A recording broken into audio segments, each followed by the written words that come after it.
ناظرین کرام، دنیا میں جب بھی کوئی تکلیف پہنچے تو بجائے اس کے کہ ہم لوگوں پر اعتراض کرنا شروع کر دیں یا بے صبری میں اللہ جل وعلا کی تقدیر پر تنقید شروع کر دیں، ہمیں چاہیے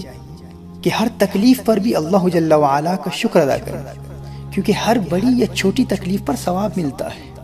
یہاں تک کہ حضرت انس بن مالک رضی اللہ تعالیٰ عنہ روایت فرماتے ہیں کہ نبی کریم صلی اللہ علیہ وآلہ وسلم نے ارشاد فرمایا،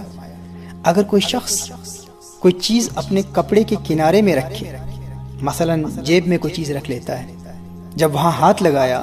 اور اس چیز کو نہ پایا، فَيَخْفِقُ بِذَلِكَ فُوَاتُهُ فَيَرُدَّهَا اللَّهُ عَلَيْهِ وَيَكْتُبُ لَهُ أَجْرَهَا، اس پر اس کا دل دھڑکا کہ میری چیز کہاں چلی گئی، پھر اللہ جل وعلا نے وہ چیز اس کو عطا فرما دی۔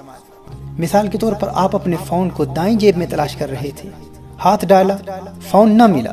تو اچانک آپ گھبرائے، آپ کا دل دھڑکا، پھر بائیں جیب میں ہاتھ ڈالا تو وہ فون مل گیا۔ تو وہ جو چند سیکنڈ کی تکلیف پہنچی، حضور اکرم صلی اللہ علیہ وآلہ وسلم نے ارشاد فرمایا وَيَكْتُبُ لَهُ أَجْرَهَا، اس چھوٹی سی تکلیف پر بھی ہمارا کریم رب اجر لکھ دیتا ہے۔ یہ حدیث مسند ابو یعلا اور مسند البزار کی ہے۔ ہمیشہ تکلیفوں کا رونا رونے والے محترم ناظرین، یہ بھی تو سوچیں کہ جو رب اتنی چھوٹی سی تکلیف پر نیکیاں عطا فرماتا ہے، وہ بڑی تکلیفوں پر کس قدر انعامات سے نوازے گا، اور آخرت کی کبھی نہ ختم ہونے والی زندگی میں کس قدر عنایات کی برسات نازل فرمائے گا۔ اللہ جل وعلا سے دعا ہے کہ خلاق کائنات ہمیں اپنی رضا پہ راضی رہنے کی توفیق عطا فرمائے، آمین۔